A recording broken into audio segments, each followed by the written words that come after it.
Welcome to this explainer. Okay, today we're going to unpack some absolutely incredible visual evidence of a dark, neon-lit underworld hiding right in plain sight. We're going to completely deconstruct the architecture, the streets, and the hidden hierarchy to uncover a feline narcotic trade known as the catnip cartel. And let me tell you, it is completely getting out of hand. If you thought catnip was just, a playful little distraction for your pet, well, prepare to have your perspective totally shifted by the sheer scale of what we're looking at today. To really understand this world, we've got to start with its brutal governing philosophy, which is explicitly plastered right onto the rain-slicked alley walls. The faded poster evidence lays out the absolute law of the land. Who wants to be somebody? In Whisker City, you eat or get eaten. I mean, wow. This isn't your friendly neighborhood. This is a high-stakes ecosystem. Think of the most aggressive corporate ladder you've ever seen, multiply it by 10, and add claws. Survival out here is a daily battle driven entirely by a relentless predator and prey mentality. Let's step right into this metropolis to map out the spatial descent of this entirely new criminal empire. Just look at that towering, oppressive architecture looming in the background, which heavily contrasts with the dark, wet alleyway right in the foreground. Notice how the bright pink neon actually bleeds into the puddles on the street? That tells us everything we need to know about the atmosphere here. It's incredibly glamorous at the very top, but relentlessly gritty down on the pavement. So let's establish the scene with Section 1, Welcome to Whisker City and the gritty rules of the streets.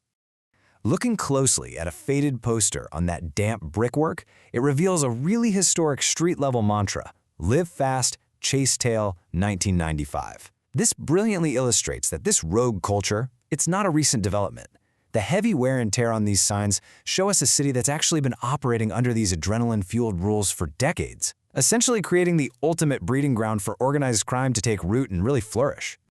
That brings us right into Section 2, the catnip cartel and an operation that is truly out of hand. Remember how I said things were getting out of hand? What was once just a playful household item tucked inside a little fabric mouse has evolved into a highly lucrative, massive syndicate, and it's all centralized at a single, unavoidable location, the Catnip Palace. This isn't some shady back-alley deal anymore. It is a towering, institutionalized epicenter, operating right out in the open, heavily branded, heavily fortified. Honestly, it tells us the cartel has essentially won. They aren't hiding, they are the establishment. I mean, just look at the sheer scale of the neon pink lettering spelling out Catnip Palace. It's absolutely staggering. Add in the glowing pink martini glass sign near the entrance and that giant, unmissable neon cat silhouette dominating the top of the architecture. It proves just how out of hand this catnip operation has truly become. Because let's face it, when a cartel can afford to light up an entire skyline with their product, they possess unimaginable wealth and power within Whisker City.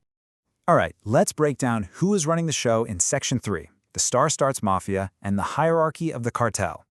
The visual evidence points to a really strict, multi-tiered hierarchy keeping this whole operation running smoothly, all the way from the wet pavement up to the penthouse. We can actually identify distinct levels of authority just by analyzing the spacing and positioning of the figures. We've got the street-level enforcer, the mid-level security guarding the physical entrance, and the untouchable bosses of the Star Starts Mafia, whose names are literally up in lights. Let's see how this organization builds from the ground up, starting with the gritty, battle-worn leather of the lone feline carefully watching the club. This figure is wearing a heavy black jacket with the word "Scratch" painted right across the back. The leather is torn, it's ripped, and it's textured by conflict.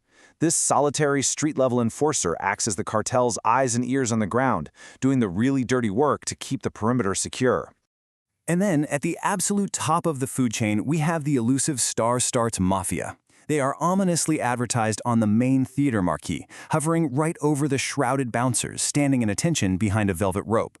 Notice how those bouncers are shrouded in shadow? They're anonymous muscle protecting the glow of the doorway. But the Star Starts bosses, they are the headliners, elevated way above the street and celebrated in bright neon lights. Which leads us to our final takeaway in Section 4, Episode 1, The Beginning and the Inciting Incident. Because here's the craziest part. All of this rich world building, the Star Starts Mafia, the neon grit, the entire empire, is just the inciting incident. The text at the very bottom of the signage explicitly labels this massive, intimidating operation as merely the beginning.